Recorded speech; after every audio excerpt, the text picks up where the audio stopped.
Magandang araw mga kaibigan.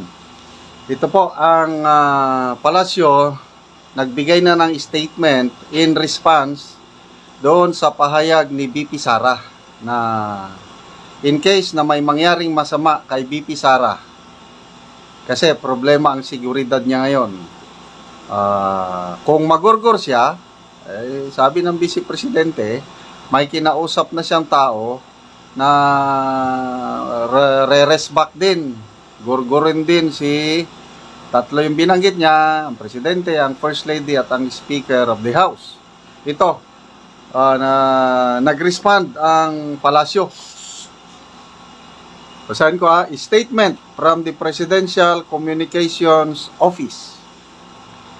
Acting on the Vice President's clear and unequivocal statement that she had contacted an assassin to kill the President if an alleged plot against her succeeds. The Executive Secretary has referred this active threat to the Presidential Security Command for immediate proper action. Any threat to the life of the President must always be taken seriously, more so that this threat has been publicly revealed in clear and certain terms. So, umaksyon na po ang palasyo.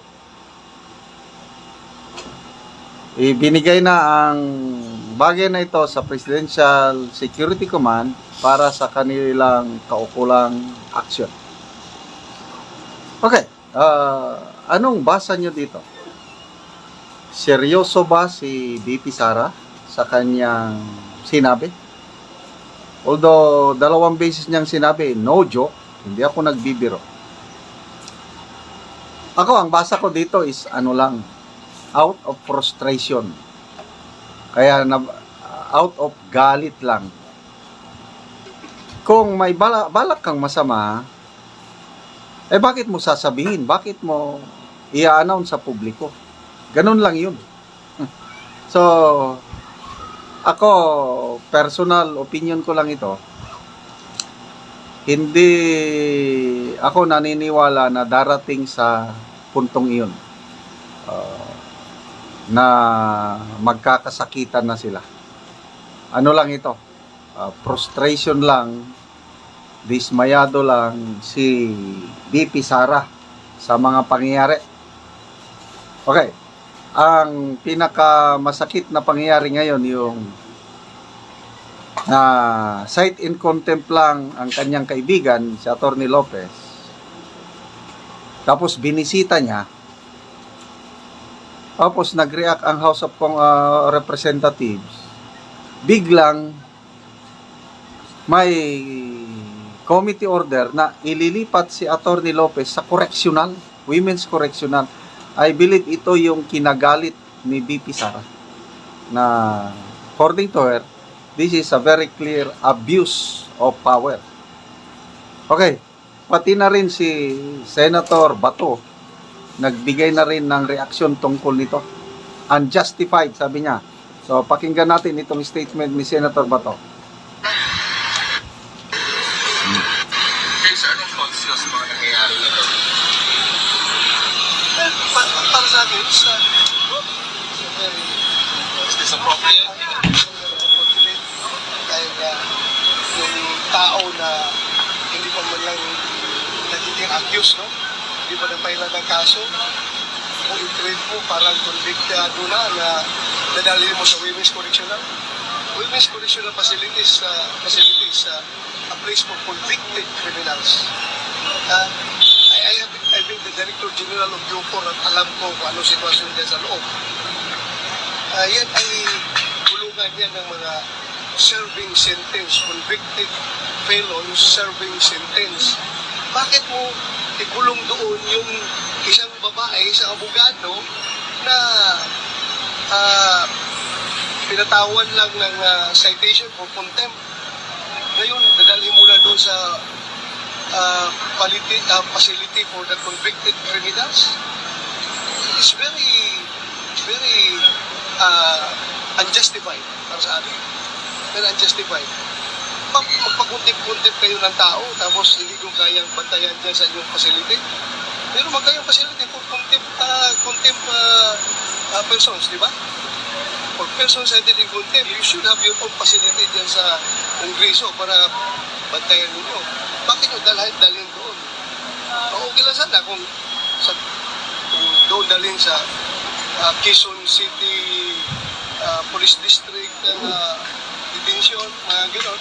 Pero yung detention cell ng mga criminal, ay ng mga convicted criminals, that's the worst for me na ikulong mo isang taong cited in contempt lang. Okay, sir, anong thoughts nyo sa mga nangyayari yun? So, ayun, nagsimula yan kagabi, yung kaguluhan kagabi. Biglang, according to Attorney Lopez, press con siya online na she was able to express, pinarating niya ang kondisyon niya, nangyayari sa loob ng kanyang selda sa mga media. So, ano na ito, viral na itong pasabog ni Attorney Lopez. May siyam na tao, mostly men, biglang pumasok sa kanyang detention cell. Tapos pilit na kinukuha ang kanyang cellphone. Mabuti na lang hindi nila nakuha. Tapos ang nangyari, doon na mayroon ng committee order,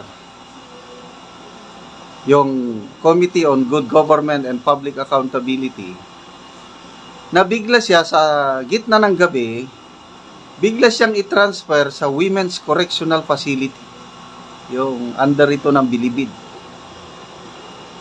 Hindi pumayag si Attorney Lopez. I have my rights, sabi niya. Umiiyak na siya. Alam ko yung karapatan ko. Hindi ako aalis sa lugar na ito. Hindi nyo ako madadala kahit saan. Yun. So yun ang tanong. Bakit mo ililipat ang isang tao na hindi naman convicted criminal, na contempt lang? Bakit mo ililipat sa kulungan ng mga convicts sa gitna ng gabi?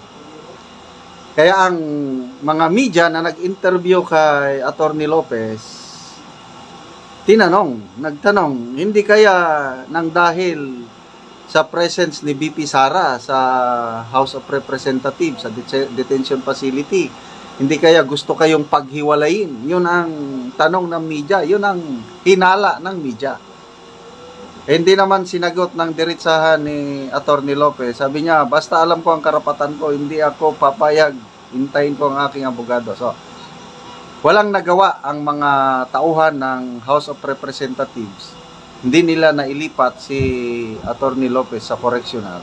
Hanggang, yun na. So, makit na ang sumikip ang dibdib hanggang na-collapse. And then, napagkasunduan na dadalhin sa ospital. So, nung sumakay sila sa ambulansya, ang kagustuhan ng nanay ni Attorney Lopez, dadalhin sa St. Luke's Hospital. Dinala ng mga pulis si Attorney Lopez sa sa Veterans Medical Center. Ano ba yan? Kaya nagreklamo si BP Sara na bakit kayong masunod? Ang trabaho nyo lang, sabi sa mga pulis, is i-secure nyo. Kung saan dadali ng pasyente, bahala ang doktor, bahala yung relatives ng pasyente, ang gusto, St. Luke's Hospital.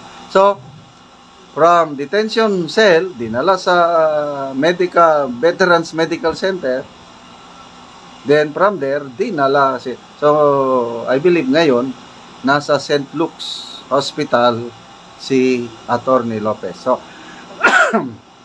maraming nagte-text sa akin ng mga subscribers ko na nakikisimpatya kay Attorney Lopez. May nagtatanong anong gagawin natin.